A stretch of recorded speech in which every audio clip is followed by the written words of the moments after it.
amigos? Sean ustedes muy buenas tardes, bienvenidos a TV Perú Noticias. Iniciamos esta jornada informativa con los titulares.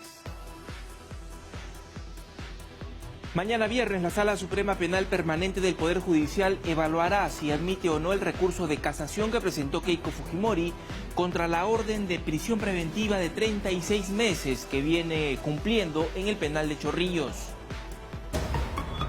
El expresidente Pedro Pablo Kuczynski también espera mañana el pronunciamiento de la primera Sala Penal de Apelaciones Anticorrupción sobre la apelación en contra de la prisión preventiva. Varias familias del distrito de Manantay, en Pucallpa, lo han perdido todo luego que un desborde arrasara con sus viviendas. En las próximas horas las autoridades llegarán a la zona con ayuda. En Estados Unidos fue ejecutado un supremacista blanco que asesinó a un hombre de raza negra a quien encadenó y arrastró en su camioneta a lo largo de 5 kilómetros.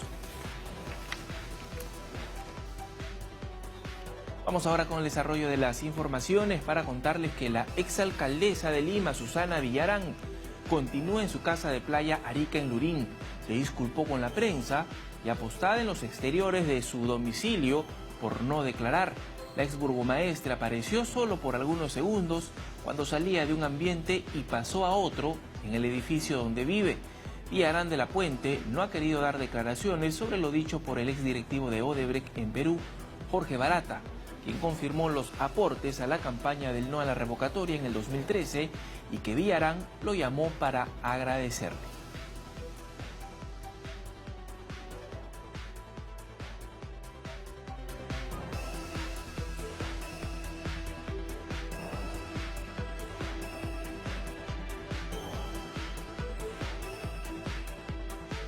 Bueno, hay que recordar que Susana Villarán tiene orden de impedimento de salida del país. Y por tercer día consecutivo, Jorge Barata declaró hoy sobre el Club de la Construcción. Sepa a continuación de qué trata y cómo operaba este grupo selecto de empresas peruanas y brasileñas. Odebrecht pertenecía al Club de la Construcción. Con esta delación, el superintendente de la empresa brasileña, Jorge Barata, confirma la existencia de una red de empresas coludidas para obtener la buena pro de los proyectos a cambio de sobornos en el Perú. Estas son las constructoras mencionadas en el interrogatorio de los fiscales peruanos en Brasil: Graña y Montero, Obrainsa, Cosapi, Ixa, Construcción y Administración, Casa, Hidalgo Hidalgo, y las brasileñas Andrade Gutiérrez, OAS y Queiroz Galbao. Según la Fiscalía, estas serían al menos 25. En la mayoría de compañías, los ingresos después de conocido el sistema de presuntas coimas descendieron considerablemente. Uno de los casos más resaltantes es el de Graña y Montero. Esta constructora fue golpeada el último miércoles tras declaraciones de Barata. Sus acciones cayeron hasta menos 10.71% en la bolsa de Nueva York. Además, en Lima, el alcalde Jorge Muñoz dejó sin efecto el contrato para la vía Expresa Sur. Es decir, la empresa ya no ejecutará la obra. Apenas yo regrese a la oficina, voy a enviar una carta a la empresa que usted menciona, diciendo que la intención que se tenía para poder reactivar esta vía expresa, que es un contrato del año 2013, va a quedar sin efecto. En febrero, el ex apoderado de Odebrecht, Raimundo Trinidad Serra, explicó que el Club de la Construcción se formó a raíz de un cambio de legislación que se dio en el segundo gobierno de Alberto Fujimori. Según Barata, él tuvo conocimiento que operaba desde el 2001 al 2012. Narró que estas definían turnos para la obtención de proyectos de Provías, perteneciente al Ministerio de Transporte. El Club de la Construcción, según aspirantes a colaboradores eficaces, funcionaba de la siguiente manera. El Ministerio de Transporte nombraba un asesor y este coordinaba con el operador del club y así se ponían de acuerdo para ver qué obra le correspondía a cada empresa. Y luego se realizaba el soborno. Según el Ministerio Público, este ascendía a 2.92% del total del valor de la obra. La Fiscalía señala también que este grupo se habría mantenido hasta el 2014. En la actualidad, estas empresas y sus directivos son procesados por la justicia, la cual ha fijado reparaciones civiles de aproximadamente 64 millones de soles a favor del Estado. El Ministerio Público, a través de la cooperación internacional, solicitará a la Corte Suprema brasileña que autorice el interrogatorio del expresidente de OAS, Leo Piñero, frustrado hasta en 3 ocasiones en Curitiba. El empresario está obligado a guardar silencio debido a un acuerdo de delación con el gobierno de su país, acta que deberá ser homologada con el acuerdo de colaboración recientemente suscrito con el Perú.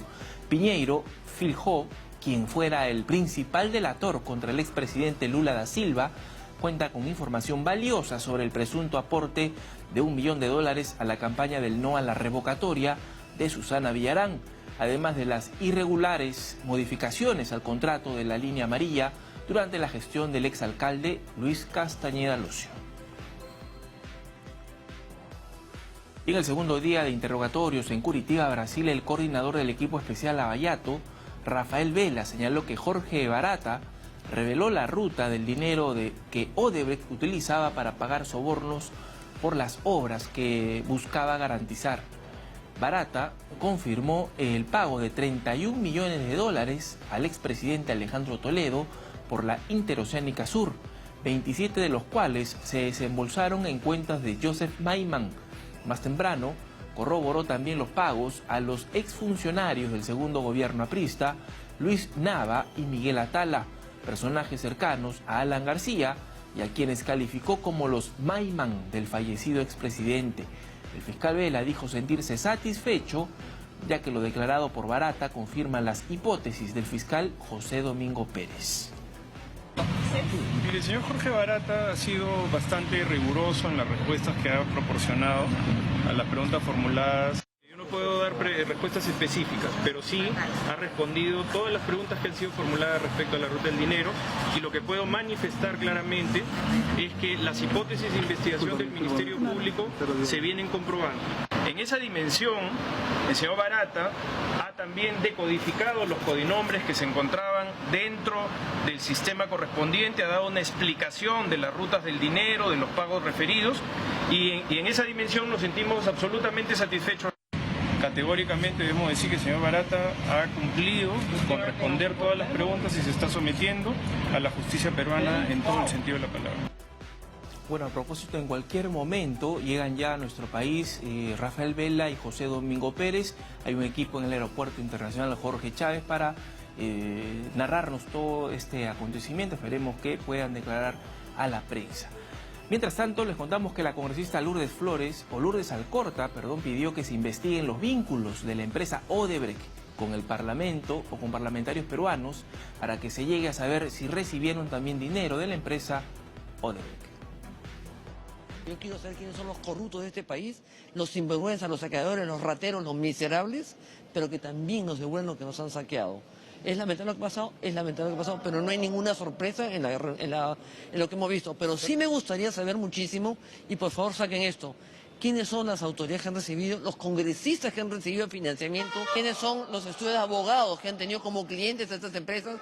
No todos los que han trabajado en un estudio de abogado también son culpables, pero las cabezas, los que han estado ahí, hay que saber desde el pasado, no desde ahorita, desde el año 2002, 3, 4, 5, 6, 7, 8. Hay que saber quiénes son los juristas que han recibido plata, coimas, sobornos, que han movido proyectos, no los que han votado, sino los que han movido y han promovido esas votaciones.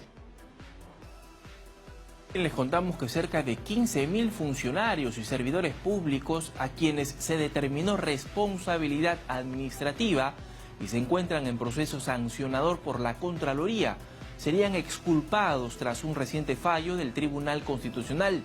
Así lo informó el ente Contralor. A través de un comunicado, el organismo indica que esta resolución imposibilita sus funciones y lo deja sin un eficiente marco legal.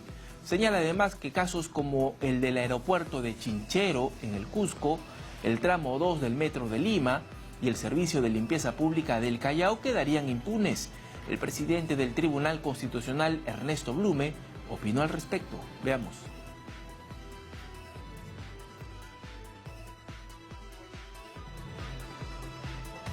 Bueno, a propósito, el presidente del Tribunal Constitucional, Ernesto Blume, aclaró que la sentencia emitida por este organismo no afecta la potestad sancionadora de la Contraloría. En conferencia de prensa afirmó que el fallo fortalece el trabajo de dicha institución y la lucha contra la corrupción. La referida sentencia fortalece la lucha contra la corrupción, porque constitucionaliza y convalida la potestad sancionadora de la Contraloría General de la República, que antes de la sentencia del Tribunal Constitucional venía siendo cuestionada bajo el argumento de que el artículo 82 de la Constitución le otorga a la Contraloría General de la República solo una facultad de supervisión de la legalidad de la ejecución del presupuesto público del Estado, no así de sanción. En ese sentido, el Tribunal Constitucional ha resuelto por mayoría que dicha facultad de sanción se encuentra implícita en la facultad de supervisión. Por lo tanto, esta sentencia fortalece a la Contraloría en su competencia de ejercer sanción frente a actos infractores de la ley. En ese sentido, reitero, la sentencia del tribunal fortalece la lucha contra la corrupción al ratificar la constitucionalidad de la potestad sancionadora de la Contraloría General de la República. Y por su parte, el Contralor General Nelson Schack informó que en los próximos días presentará un proyecto de ley que contemple el catálogo de infracciones de su institución. Dijo que acatarán el fallo del Tribunal Constitucional, pero se mostró preocupado porque alrededor de 15.000 servidores públicos a quienes se les halló responsabilidad administrativa y otros que se encuentran en proceso sancionador serían exculpados. Dijo que se reunirá mañana con el presidente del Tribunal Constitucional.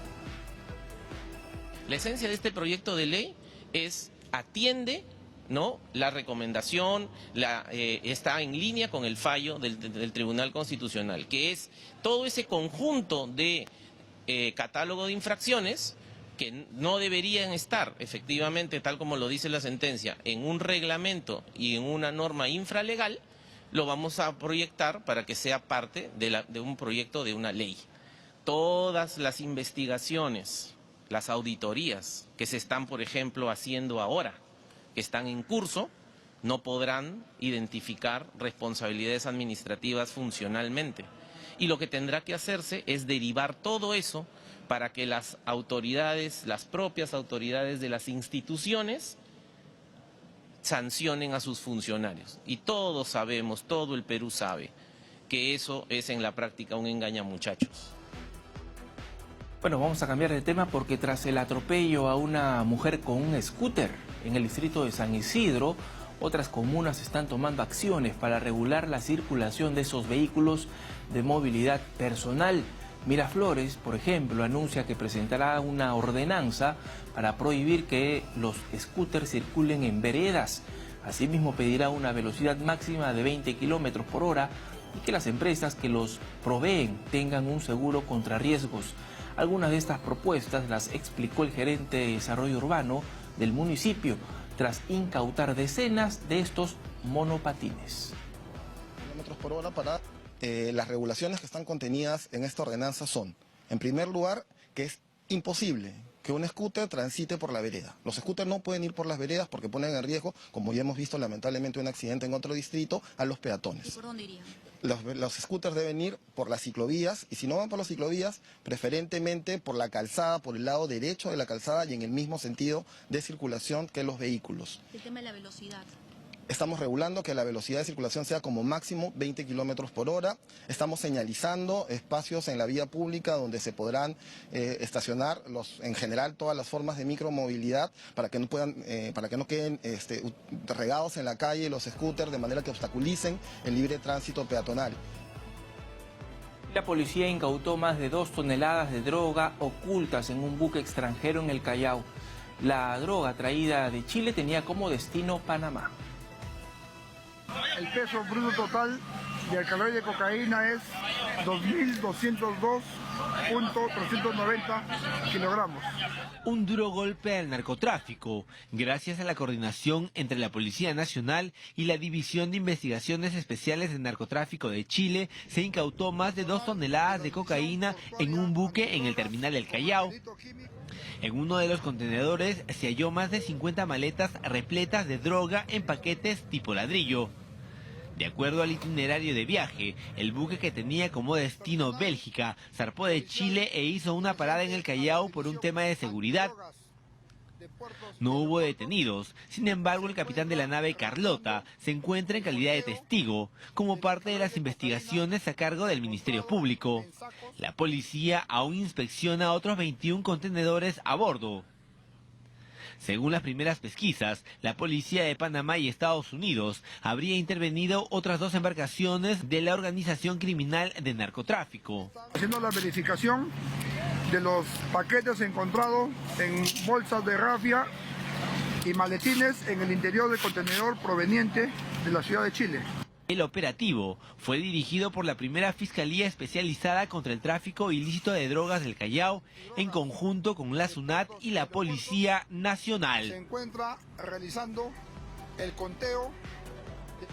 Bueno, tras lo dicho por Jorge Barata, que no eran 20 millones, sino 31 millones lo que pagó al expresidente Alejandro Toledo, el exmandatario se ha pronunciado a través de su cuenta de Facebook y lo vemos ahí a continuación. Dice lo siguiente: en signo de admiración, Barata miente una vez más. Barata, el presidente Toledo me cobró en Palacio y en su casa.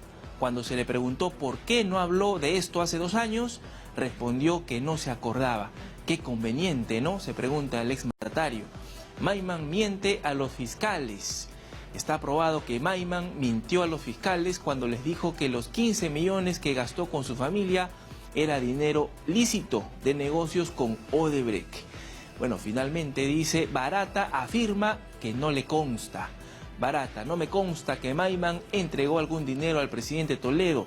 Yo suponía que el dinero era para Toledo. Pero después, recordemos que Barata decía que Alejandro Toledo le exigía el dinero y con algunas palabritas de más, ¿no?, con ajos y cebollas se le exigía al exdirectivo de Odebrecht. Bueno, seguimos con más información y es que 6 heridos dejó la volcadura de una cúster conocida como Chosicano. El hecho ocurrió esta mañana en la cuadra 1 de la avenida Mariscal Eloy de Ureta, en el distrito de San Luis. Previo al accidente, un camión que iba a toda velocidad impactó a la cúster por la parte lateral. Como consecuencia, la unidad quedó volcada en medio de la pista. Hasta el lugar llegaron 2 ambulancias del SAMU y una unidad de los bomberos para atender la emergencia. Los heridos fueron llevados a la clínica Javier Prado. Y el arzobispo de Piura y Tumbes, José Eguren, desistió de la querella que interpuso contra la periodista Paola Ugaz por difamación agravada. Mediante un comunicado señaló que desestima la querella contra Ugaz por las mismas razones que en su momento desestimó la medida contra el periodista Pedro Salinas. Ambas querellas fueron presentadas tras investigaciones que hicieron los periodistas sobre presuntos abusos físicos y psicológicos que se cometieron en el sodalicio. Hubiera sido inconsecuente si no tenía la misma decisión respecto a Ugaz. Y las autoridades del Cusco anunciaron las actividades festivas por el mes jubilar de la ciudad, entre las que figura la tradicional escenificación del Inti Raymi en el Parque Arqueológico de Sacsayhuamán. En la sede de PROM Perú informaron sobre las actividades que se desarrollarán por los 75 años de reinstauración de esta escenificación inca que se celebra cada 24 de junio. También informaron sobre las actividades religiosas, culturales y académicas que comienzan en mayo y culminan en julio. En la ceremonia participaron el viceministro de Turismo, José Vidal, el alcalde provincial del Cusco, Víctor Boluarte, así como integrantes de la Comisión de Festejos 2019 y el directorio de la Empresa Municipal de Festejos del Cusco. Vamos con una información internacional y es que en los Estados Unidos fue ejecutado un supremacista blanco que asesinó a un hombre de raza negra arrastrándolo con un camión 5 kilómetros. En Texas, Estados Unidos, fue ejecutado mediante una inyección letal el ciudadano John King, acusado de asesinar a un afroamericano en 1998. Una noticia que conmocionó a Estados Unidos. Un funcionario de la prisión de Houston aseguró que el joven supremacista mantuvo los ojos cerrados y sin mostrar ningún remordimiento respondió con un no al preguntarle si quería decir unas últimas palabras. Esta decisión fue adoptada por los jueces que llevan el caso luego que King causó la muerte de James Beard, de 49 años, cuando retornaba a su vivienda en la localidad de Jasper. El joven de 44 años, junto a sus cómplices, golpearon y arrastraron con un camión a su víctima por cerca de 5 kilómetros. Según las pruebas forenses, el hombre afroamericano protegió en todo momento su cabeza hasta que ésta impactó contra una alcantarilla, provocándole su deceso. Otro de los implicados en el caso también fue ejecutado en el 2011, mientras que un tercero cumple cadena perpetua en régimen de aislamiento. Estos tipos de asesinatos raciales no se veían en Estados Unidos desde los años 50. Bien amigos, con esta información nos vamos a una primera pausa, retornamos.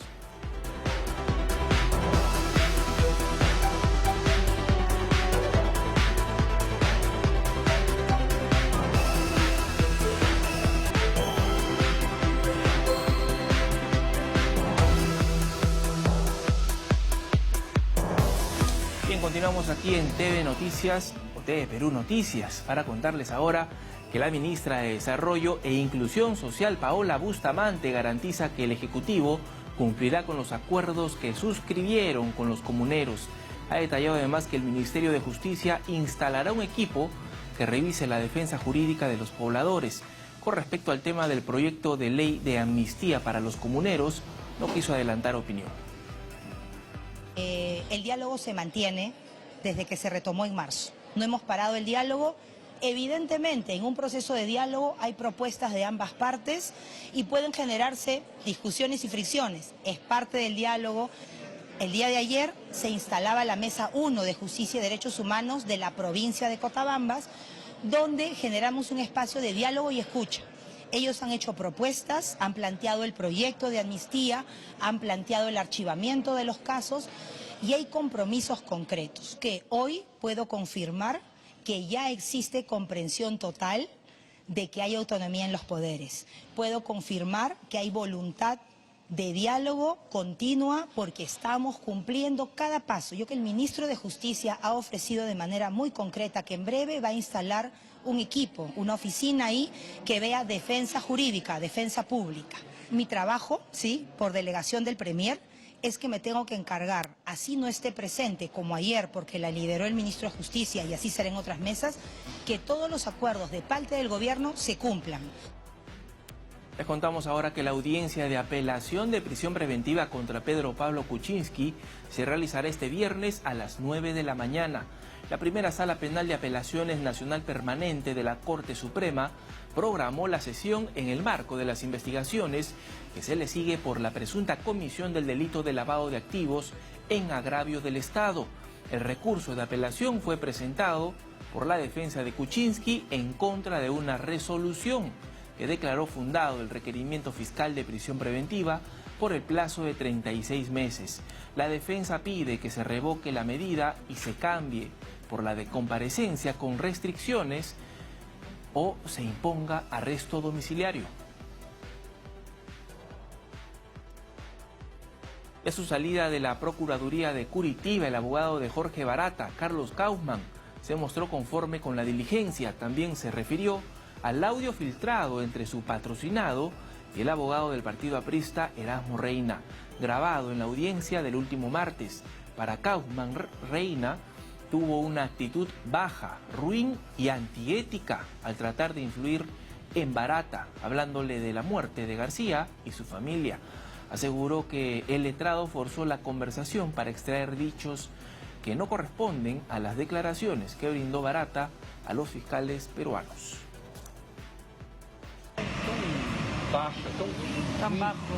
Não é viável um advogado fazer isso.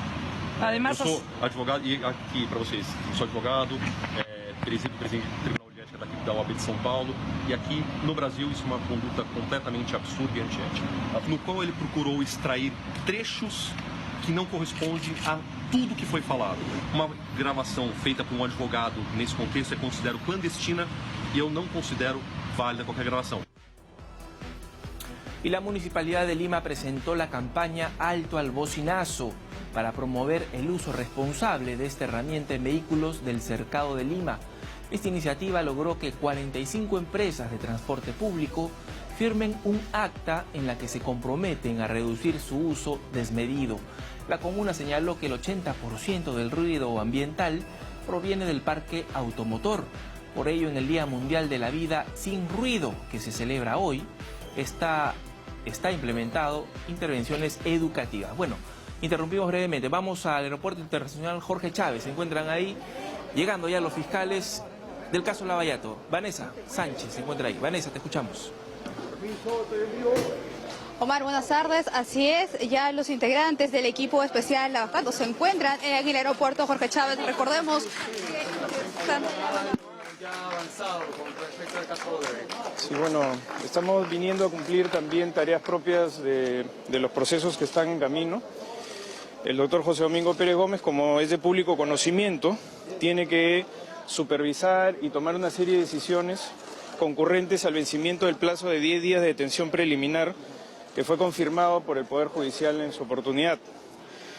Además, tenemos que necesariamente también hacer una serie de coordinaciones por otras diligencias que son sumamente importantes. Mañana se resuelve una apelación del señor Pedro Pablo Kuczynski. Mañana se califica la casación de la señora Keiko Fujimori. Así que todas estas consideraciones han determinado que tengamos que tomar una decisión ya estratégicamente planificada de poder retornar un par de días antes de lo que estimábamos que iba a terminar siendo nuestra jornada de tareas. El doctor Germán Juárez Atoche se ha quedado a cargo de la delegación. Los interrogatorios con el señor Jorge Barata continúan.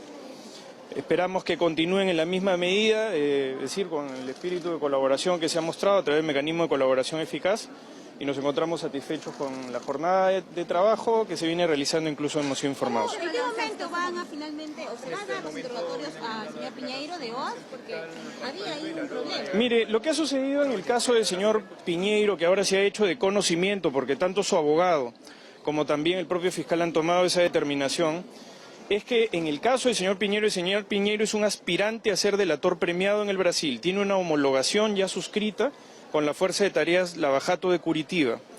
Al momento de hacer una consulta con la Procuraduría Federal en Brasilia, se le manifestó al señor Piñeiro que no era conveniente y prudente someterse a un interrogatorio dentro de una colaboración eficaz que él había solicitado, porque estaba aún pendiente su delación en el Tribunal Supremo de Justicia de Brasil. Hemos hecho intensas coordinaciones durante todos estos días para propiciar de que el señor Piñeiro tenga la seguridad de que el hecho de contribuir con la Administración de Justicia de Perú no interferiría de forma alguna, pero eso, naturalmente, dentro de la posición de sus abogados, esencialmente del Brasil, ha determinado de que por el momento el señor Piñeiro no formule declaraciones a la Administración de Justicia del Perú, pese a que hay un acta firmada con un acuerdo y lo tenemos que hacer público porque al informarse sobre estos términos queremos que se sepa estrictamente que nosotros hemos obrado en la más absoluta buena fe procesal en ese sentido. ¿Es definitivo entonces que no va a declarar o es que se va a esperar un plazo a que nosotros se resuelva su situación en la... Nosotros estamos pendientes a la posibilidad de que esta decisión pueda ser reconsiderada incluso hasta el día viernes, porque el doctor Juárez Atoche se encuentra en Brasil hasta el día sábado. Así que estimamos que si en alguna circunstancia es de revisión la posición inicial que ha tomado la defensa brasileña del señor Piñeiro, el interrogatorio pueda darse también en ese contexto. Sin embargo, eso ya no depende exclusivamente de nosotros. Debo reiterar que en ese aspecto hemos recibido toda la colaboración de la Fuerza de Tareas Lavallato de Curitiba, que claramente determinó de que no existía ninguna incompatibilidad entre lo que podría ser un proceso de delación premiada en el Brasil y lo que era el acogimiento a la ley de colaboración eficaz del señor Piñeiro. Sobre el accionar del señor... ¿Lo declarado por el señor Barata? Mire, la satisfacción va en orden a comprobar que herramientas procesales que tienen los fiscales en el acceso a la averiguación de la verdad están siendo de evidente y objetiva posibilidad de un uso concreto de búsqueda de información por parte de la Fiscalía. Eso comprueba que el mecanismo de colaboración eficaz demuestra su idoneidad para que auxilie a los fiscales en obtener prueba de muy difícil consecución. Y en eso nos encontramos. El señor Barata ha reiterado en cada diligencia de que va a entregar un paquete de documentación consistente en más de 4.000 folios del sistema Drowsys y MyWebDay durante la próxima semana. Está en objeto de procesamiento porque el sistema desencriptar, el sistema Drowsys y MyWebDay, tiene asociaciones con codinombres, con nombres claves, y eso tiene que ser decodificado también entre la empresa y el señor Barata, que presentan actas correspondientes a cada carpeta de investigación, y eso se termina discriminando e ingresando dentro del acceso a los... Esa siempre es una solicitud, ¿no?, sobre estas declaraciones de Barata que deben ser verificadas, digamos, con la documentación que finalmente va a recabar también la Fiscalía. Por supuesto, el señor Jorge Barata ha declarado testimonialmente, ha entregado documentación la empresa también, y esos 4.000 folios justamente lo que determinan es que corroboren todas las expresiones y todos los detalles que el señor Barata ha brindado dentro de sus testimonios de forma exhaustiva. Relacionar del señor Erasmo Reina política ahora que han regresado. Tenemos a la congresista Luciana León, que está impulsando este proyecto de ley para reducir la prisión preventiva a 1 año y medio, 18 meses. Y tenemos a la congresista Jenny Vilcatoma, que está pidiendo en todas las instancias una investigación de la muerte de Alan García. ¿Cómo toman ustedes estos dos hechos? Primero, esta reducción, en todo caso, en la prisión preventiva, ¿se puede hacer? ¿Cómo afectaría el trabajo de la Fiscalía? Mire, nosotros trabajamos dentro del marco de la legalidad que nos proporciona el Parlamento, el Congreso de la República. Sin duda alguna, las herramientas que nos han dado demuestran objetivamente que nos permiten avanzar en nuestras investigaciones. Hablo específicamente del marco del acuerdo de colaboración eficaz que este mismo Parlamento nos dio. A partir de esas circunstancias, es evidente que la información tiene un cierto grado de transversalidad con la política, pero nosotros hacemos un trabajo técnico sometida a la garantía judicial, es decir, siempre estamos permanentemente sometidos a la majestad y a la independencia de los jueces, del Poder Judicial. Cuando alguien no está de acuerdo con una decisión judicial, la puede impugnar. Esas impugnaciones no siempre nos favorecen, algunas veces no nos favorecen, y está dentro de la garantía de cualquier ciudadano el hecho de poder impugnar una decisión con la que no se encuentra conforme. Entonces, cualquier intromisión siempre resulta preocupante. Ahora, lo que estoy diciendo es que cualquier tipo de intromisión que pueda representar algún menoscabo a la garantía de independencia en el ejercicio de la función jurisdiccional o la autonomía del Ministerio Público resulta preocupante para cualquier ciudadano, incluso para nosotros en el ejercicio de nuestras tareas. Sin embargo, la función legislativa nos es ajena. Nosotros aplicamos la ley, somos operadores jurídicos. Esa es una tarea de los parlamentarios. El hecho de que coyunturalmente se quiera modificar una institución jurídica es algo que tiene que más bien ser pesado en orden a las circunstancias de los procesos. Pero eso es un comentario que finalmente es el de cualquier ciudadano. Nosotros trabajamos bajo el esquema de la ley. Con la ley trabajamos y los resultados se dan en orden precisamente a cuando el mecanismo se activa, como resulta evidente en la colaboración eficaz. Gabriela, queríamos preguntarle también sobre este incidente que protagonizó el abogado del expresidente de la Nación, Erasmo Reina, sobre el accionar durante el incluso consiguió un interrogatorio. audio que todos hemos escuchado en los que trata, digamos, de alguna forma mostrar que Alan García no conocía de estas actividades ilícitas que se produjeron durante su gobierno. Mire, el abogado Carlos Kaufmann, abogado del señor Jorge Barata, ha sido bastante claro en ese tema, ¿no? No solamente desde la dimensión de la sorpresa y de las circunstancias muy delicadas dentro de las cuales el abogado se acercó al señor Barata, sino para determinar claramente que lo que ha declarado el señor Barata es lo que consta dentro de las actas y dentro de los audios, luego de responder las preguntas del fiscal Pérez, de los abogados defensores presentes. Así que, evidentemente, cualquier otra versión termina siendo absolutamente de parte y nosotros en ese contexto la estimamos. ¿Hay una intencionalidad del abogado Reina? No, yo no voy a calificar más allá de lo que ya se ha dicho, ¿no? Las circunstancias y los deberes de los abogados las conocen bastante bien. Nosotros siempre trabajamos bajo el respeto de la buena fe procesal. En el caso del doctor Reina, se le dio acceso para darle una explicación además con relación a todas las circunstancias en las que él podía participar y en las cuales no podía participar. De hecho, él participó como interconsulta en la primera declaración, en el caso de aportes de campaña. Así que no ha habido ninguna restricción en ese sentido. Más bien el abuso de cualquier tipo de circunstancia de esa naturaleza. El Ministerio Público, por supuesto que siempre está atento y la tiene que denunciar, pero en este caso eso ha trascendido, porque además Todas estas cuestiones han sido denunciadas dentro del desarrollo de las diligencias por parte del abogado Jorge Barata, del señor Carlos Kaufmann, que ha denunciado una violación del sigilo, por un lado, y por otro lado porque cualquier tipo de inclusión de la defensa de un investigado, o en este caso de una persona que ya no lo es, o que lo fue en su oportunidad, en esas circunstancias todo lo decide la justicia brasileña, no lo deciden los fiscales peruanos. El fiscal peruano no decide si un abogado debe o no participar, lo decide la Procuraduría Federal de Brasil. Y en orden a esas circunstancias nosotros tenemos que respetar escrupulosamente lo que se decida porque estamos sometidos a un mecanismo de cooperación internacional. Bueno, siempre había una intencionalidad de parte de, el partido aprista de demostrar que Alan García no conocía de estos actos ilícitos. Sin embargo, las investigaciones que hace el equipo especial Lavallato determinan que sí conocía, él sabía de estas operaciones que se realizaban. Mire, yo no voy a hacer un comentario que busque responder a una expresión seguramente de dolor y política a la vez, ¿no? Eso es algo que respetamos. Sin embargo, lo que sí debemos decir es que las investigaciones en general están conduciéndonos en el sendero de que las hipótesis formuladas por el fiscal José Domingo Pérez Gómez en su oportunidad se están comprobando.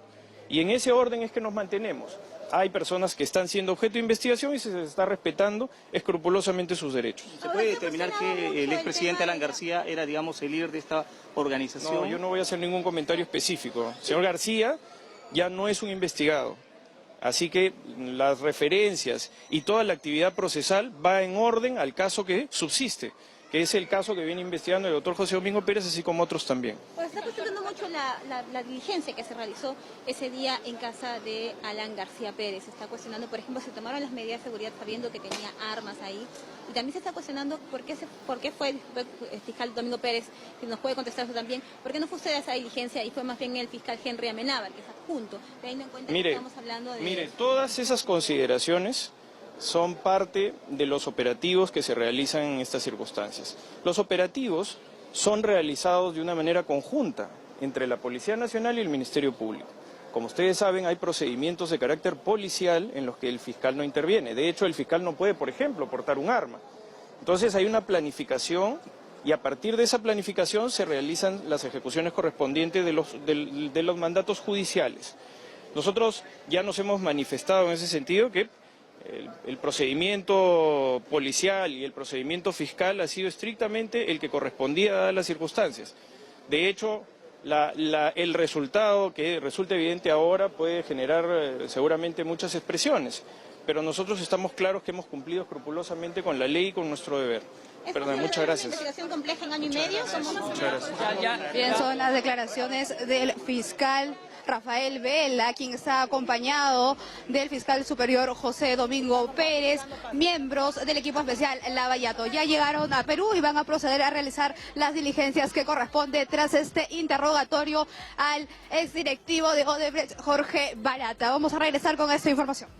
Listo, Vanessa, bien. Importante lo que dijo, ¿no? Rafael Vela Barba ha defendido la colaboración eficaz, que ha dicho que es una herramienta importante en el marco de las investigaciones que ellos continúan.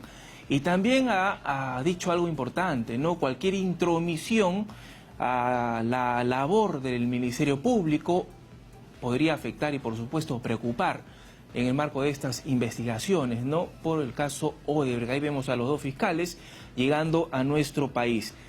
Ha sostenido que las investigaciones que lleva a cabo José Domingo Pérez, que es el adjunto de Rafael Vela, se está comprobando, ¿no? Con todo lo que ha dicho Barata, así que entendemos que van a cerrar algunos casos con lo que han traído desde Brasil y por supuesto van a abrir otras rutas también para seguir investigando. Bueno, vamos a desarrollar más adelante esta información, vamos mientras tanto a una pausa, retornamos.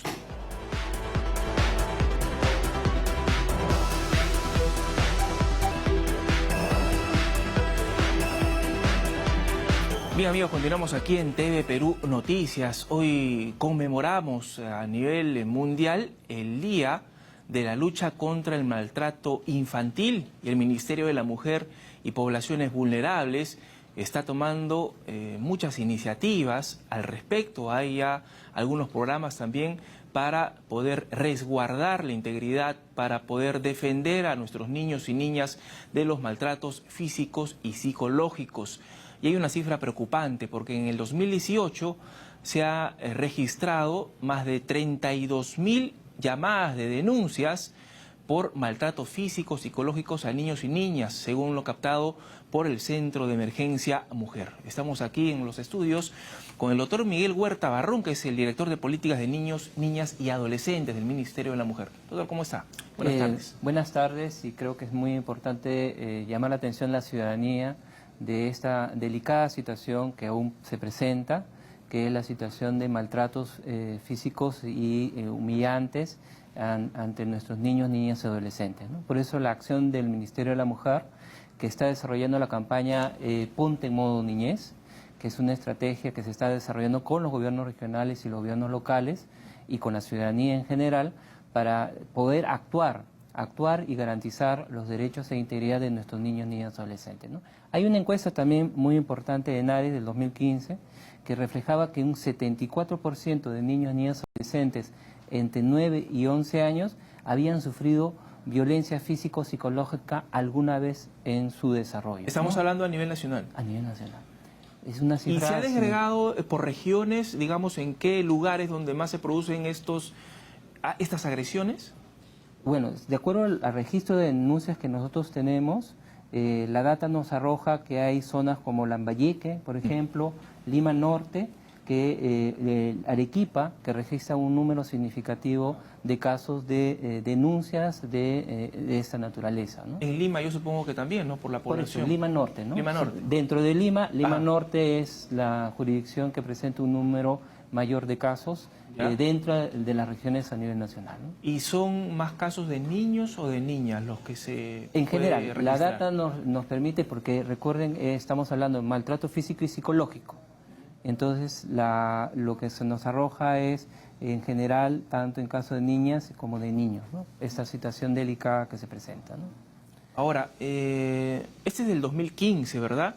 Es una encuesta. Pero las otras cifras que menciono, que usted ha mencionado, son del 2018. Del 2018. Así es. Pero no se ha hecho una encuesta similar a la de ENARES. Estamos a la expectativa que este año se pueda realizar una encuesta de esta naturaleza y que nos pueda arrojar cómo van los estándares en cuanto a receptividad de la ciudadanía frente a este tipo de violencia, si se ha reducido el nivel de aceptación del uso de la violencia física, el castigo físico como correctiva o no, ¿no? Que es, digamos, un dato muy importante para ver cómo estamos encaminando las estrategias de política como Estado, ¿no? ¿Cuánto se ha registrado en el 2017 de llamadas al Centro de Emergencia Mujer? No, si en el 2018 hay 32.600. Más o menos la cifra es en el 2017 es más o menos similar la cifra que se ha arrojado, ¿no? Similar. Sí, lo que sí es importante mencionar es que como Estado nosotros hemos desarrollado un conjunto de medidas. Ese año, por ejemplo, lo que menciono, la campaña Ponte en modo niñez, que es una estrategia integral que estamos realizando con gobiernos regionales y gobiernos regionales. Ya son 20, es una estrategia a través del cual las jurisdicciones adoptan como política una serie de acciones a favor de la niñez. Por ejemplo, establecer en sus lugares amplios como parques y otros ambientes zonas seguras para los niños, niñas y adolescentes, para que ellos puedan jugar, compartir con sus abuelos, con otros familiares y lo puedan hacer en forma segura.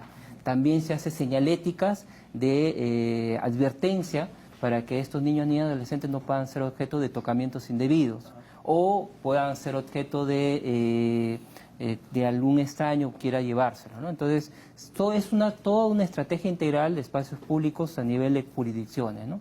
Y hemos logrado que incluso gobiernos regionales como el de Ucayali en el mes de febrero también se sumen a esta estrategia que se está desarrollando y ya son 20 jurisdicciones entre distritos y provincias que se están sumando a esta estrategia integral, ¿no? Ahora, esta es una de las acciones que estamos realizando. Nosotros también tenemos, y es muy importante que la ciudadanía lo sepa, tenemos la ley 30.403, que es la ley que prohíbe el uso del castigo físico y humillante contra los niños, niñas y adolescentes, que ya fue reglamentado el año pasado, y que claramente establece que tanto en el ámbito de la familia, en el ámbito escolar y en el ámbito de la comunidad, no se puede emplear como medida correctiva ni lo que es aflicción física, ni obviamente aflicción psicológica. Y hay una serie de medidas que se adoptan para prevención, pero también para atención de estos niños que puedan ponerse en riesgo ante este tipo de situaciones. Ahora, esto es importante porque según lo que se puede entender de esta encuesta del 2015, también hay un dato importante, ¿no?, en donde se afirma que la sociedad, el 43%, cree que es necesario castigar físicamente a los menores de edad, ¿no?, cuando se encuentran en problemas o mienten con frecuencia o cogen algo que no les pertenece. Es decir, es el castigo físico para corregir al niño, ¿no? Exactamente. Es ¿no? lo que se impone. Por ello es que esta estrategia de acción integral que estamos realizando, tenemos un marco normativo claramente establecido, tenemos una política pública de interacción que estamos desarrollando a nivel no solamente nacional, sino también regional y local, para poder enfrentar esta problemática que es lacerante para nuestra sociedad. ¿Pero quién cumple la ley, doctor? Precisamente por ello nosotros como Estado tenemos la obligación, primero, de promover y difundirla, y segundo, de adoptar medidas concretas para su adecuada implementación. Por eso articulamos con distintos actores nacionales, con educación, salud, regionales, como mencioné, gobiernos regionales, y también a nivel local, ¿no? Entonces es una estrategia de acción integral, pero esto es una invocación también a la ciudadanía, porque son finalmente los ciudadanos los que tienen contacto directo con sus propios hijos, ¿no? Entonces, ¿Hay una sanción, una penalidad para el castigo? Y ese es un aspecto que creo que es muy relevante señalar. La normatividad penal ha sido perfeccionada en los últimos tiempos, de forma tal que cuando hay lesiones graves en violencia dentro del entorno familiar, sobre niños, niñas, adolescentes, la pena puede llegar hasta 12 años de pena privativa de libertad. Y otro detalle importante, antes para que sea lesión grave se requería de 30 o más días de descanso facultativo o atención para el trabajo, ahora no, es de 20 o más días. Y de 10 a 20 días es lesión leve y la pena va de 3 a 6 años de pena privativa de libertad en el caso de violencia intrafamiliar. Y si es menos de 10 días, antes era solo falta, ahora no. Cuando esa lesión se da en un entorno familiar, las normas penales indican que ahora no es falta, es delito y tiene una pena privativa. Se ha vuelto más rígido entonces. Exactamente. Entonces tenemos un marco jurídico en cuanto a las sanciones penales más rígidas, pero también tenemos un marco normativo que busca orientar a proteger al niño, niña, adolescente y darle garantías para que sea adecuadamente orientado, guiado en su desarrollo, porque finalmente los niños, niñas, adolescentes son personas que están en pleno desarrollo. Eso es en el caso de violencia física y que pueda provocar algún tipo de laceraciones o heridas. En la violencia psicológica, que también es preocupante y sin duda eso también puede afectar al futuro del niño o de la niña, ¿también se sanciona? ¿También es un delito? Exactamente, ¿Cuánto? Se ha establecido las mismas penas con un criterio de valoración importante, si es moderado, si es leve, si es grave o muy grave, el daño psicológico que se pueda afectar al niño ni adolescente.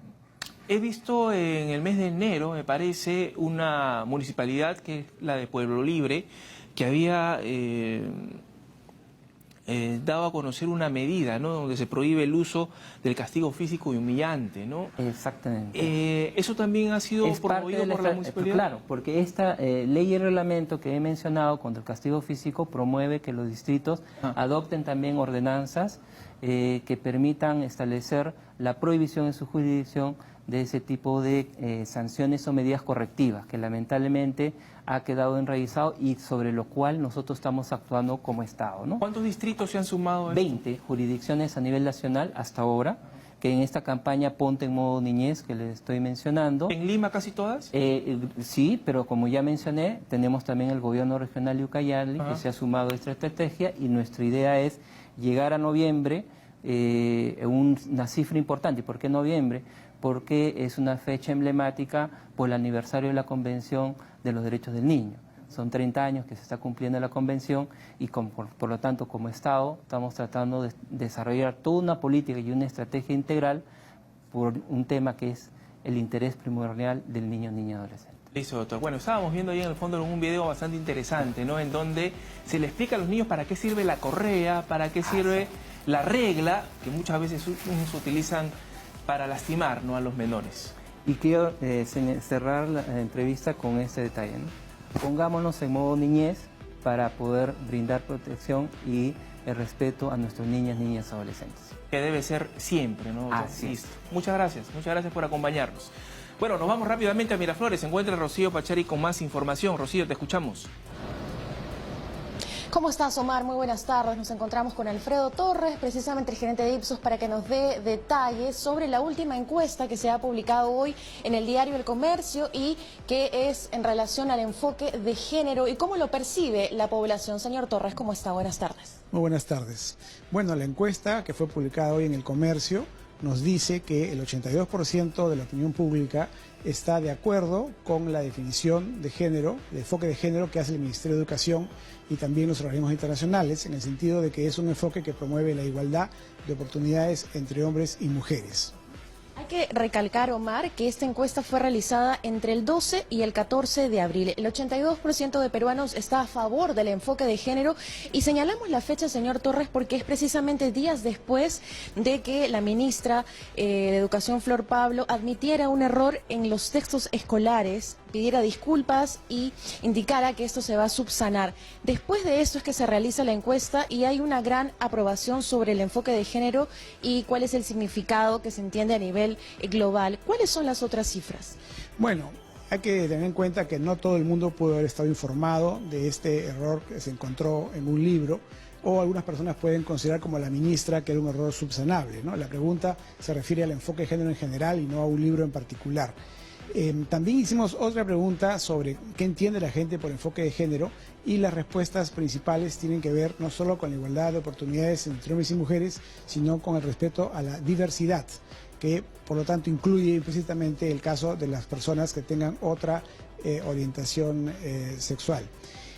También, sin embargo, hay un sector importante de 21% que sostiene que el enfoque de género procura confundir a los niños y las niñas, ¿no?, entre ser hombre y ser mujer, y un 9% que piensa que está fomentando la homosexualidad, que son las tesis de los que creen ya no en el enfoque de género, sino que se trata de esto de una ideología de género, ¿no?, y que ahora están en campaña justamente al respecto. Con carteles y todo, ¿qué se puede deducir en cuanto a la población? Esta muestra ha sido de 1.212 personas, sin embargo, este porcentaje de más de 80 que está a favor del enfoque de género, ¿cómo lo plantea el Ministerio? Digamos, ¿de qué sector es? ¿Qué sexo? ¿Qué edad? Bueno, entre los jóvenes el porcentaje es aún más alto, entre la gente mayor un poco menos, entre las clases medias un poco más alto, entre los populares un poco menos, pero en todos los casos son cifras muy amplias, ¿no? Es decir, es bastante de sentido común que hoy día la gran mayoría de los peruanos estén de acuerdo con un enfoque que promueva la igualdad entre hombres y mujeres, ¿no? Lo que en todo caso se discute en algunos casos es el contenido específico de algunos textos en algunos libros, ¿no? Más allá de eso, creo que la discusión de los que promueven digamos, el concepto del rechazo a la ideología de género es más bien una cuestión ideológica, ¿no? No está yendo a la definición formal de igualdad de oportunidades, sino están pensando más bien en un rechazo que ellos tienen hacia probablemente las personas homosexuales, ¿no? Perfecto, muchísimas gracias. Entonces, repetimos, esta encuesta nos revela que el 82% de peruanos está a favor del enfoque de género en el currículo escolar, hay un 15% en desacuerdo, hay un 3% que no precisa. Es una encuesta que se ha realizado en todo el país. La información desde Ipsos, Omar, contigo en los estudios centrales. Eso, Rocío, bueno, se va disipando entonces, ¿no?, el temor por el enfoque de género. Nos vamos nuevamente al aeropuerto porque también ha llegado Erasmo Reina, abogado, ex abogado de Alan García, pero abogado del partido aprista. Vamos a ver lo que dijo. Bueno, es una conversación espontánea que se produjo cuando había concluido la primera diligencia de la testimonial del señor Barata. Momentos en que yo me retiraba de la diligencia de testimonial, me despedía de todos, me cruzo con él y le expreso lo que se ha escuchado, que en verdad es una conversación espontánea, en la que, por cierto, fluyó un sentimiento, como ahí se escucha, pero que de ninguna manera ha sido ninguna coacción ni nada por el estilo. Es una expresión espontánea como la de él. Cuando él reconoce espontáneamente, sin la presión de los millones que probablemente se estén jugando con sus declaraciones ante los fiscales, espontáneamente él dijo que Alan García no le pidió nada, nunca le dio nada, ningún favor, inclusive. Ese ha sido el marco en el cual se desarrolló esta conversación. Reconozco mi voz en el audio que se ha difundido. ¿Usted lo grabó? No. Han habido muchas personas presentes en esa diligencia. Yo tomé conocimiento del referido audio a través de un video que me alcanzaron una persona cercana que estaba en Lima y que filmó lo que salió en el canal N, y a partir de allí es que tomo conocimiento y reconozco evidentemente la conversación. ¿Usted le da crédito, valor a lo que expresó el señor Barata? Se lo pregunto porque el doctor Kaufman, abogado de Barata, lo ha... Una conversación en la que no hay presiones de millones que están en juego es cuando la gente finalmente dice la verdad. Así que yo rechazo las expresiones efectuadas por el abogado Kaufman, que evidentemente hay un alto componente económico que está de por medio, pero ruin y antiético es más bien expresar declaraciones sobre la base de la mentira, tratando de destruir la memoria de un presidente que falleció inocente. Así que inclusive no solamente es antiético y ruin una afirmación o una mentira en un proceso investigatorio, sino inclusive hasta un acto delictivo, porque sí es delito contra la Administración de Justicia mentir. También se ha dicho, doctor, de que no va a tener ninguna, no se le va a incluir dentro del proceso, no tiene valor jurídico, no tiene valor legal. ¿Qué opinión sobre eso? Eso es un tema que oportunamente tendrá que seguramente discutirse, evaluarse. Lo cierto y concreto es que esa afirmación, reitero, sin la presión de los millones que de por medio existen durante estas declaraciones por parte del señor Barata en estos últimos días, es la más espontánea respuesta que ha podido encontrarse y que se ajusta a la verdad, por cierto, ¿no? ¿No lo dejaron ingresar a esta última reunión? ¿Qué opinión? Y lo más grave es que no solamente no nos dejaron ingresar, sino que el interrogatorio se prolongó por más de 3 horas y todo quedó en torno a Alan García.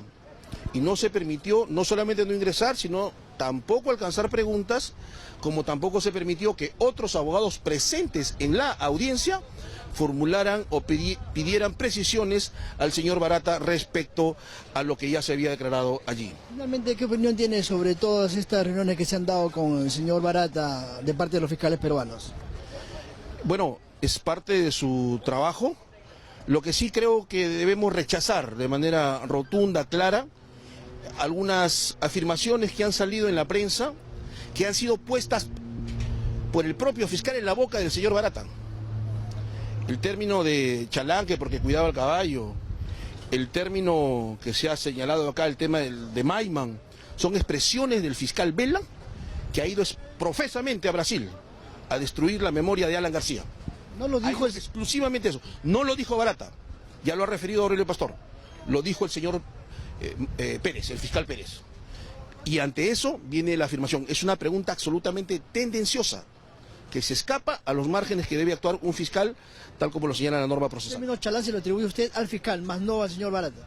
Absolutamente. Seguramente en algunas semanas saldrán los audios y las transcripciones correspondientes, y los abogados que tienen acceso a la misma seguramente podrán corroborar esto, y la prensa seguramente tendrá esta información igualmente, ¿no? Bueno, fuertes palabras de Damo Reina, que ha dicho que el fiscal Pérez ha ido a destruir la memoria de Alan García. Más adelante vamos a desarrollar esta noticia. Mientras tanto, viene Roer Malca con los deportes.